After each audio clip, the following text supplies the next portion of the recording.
கடன் அப்படின்னா என்ன? கடன் வாங்குறது நல்லதா கெட்டதா? கடன் ரொம்ப நல்லது. நல்ல கடன் இருக்குது, கெட்ட கடன் இருக்குது. கடன் வாங்கி முதலீடு செய்யலாம்.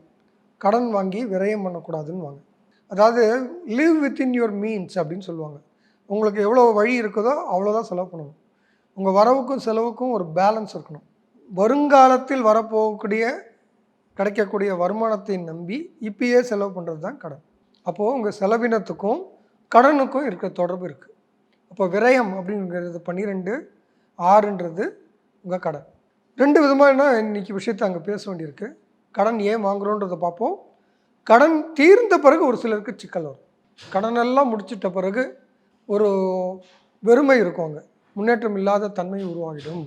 அப்போ கடன் முன்னேற்றத்துக்கு ஒரு முக்கியமான திறவுகோல். கடனை பயன்படுத்தி ஜெயிக்கிறவங்க தான் ரொம்ப ஜாஸ்தி. இன்றைக்கி கவர்மெண்ட்லேருந்து எல்லாமே கடன் வாங்கிட்டு இருக்கு. இப்போ கடன் தப்பான விஷயம்னா அது 6ஆம் பாவம்னு ஒரு கட்டத்தில் 12 கட்டத்தில் ஒரு கட்டம் கடனுக்குன்னு ஒரு ஒதுக்குதல் இருக்காது. 12 விரயம் தப்பான ஒரு பாவகம்னா வாழ்க்கையில் செய்யவே கூடாத விஷயம்னா அதுவும் இருந்திருக்காது.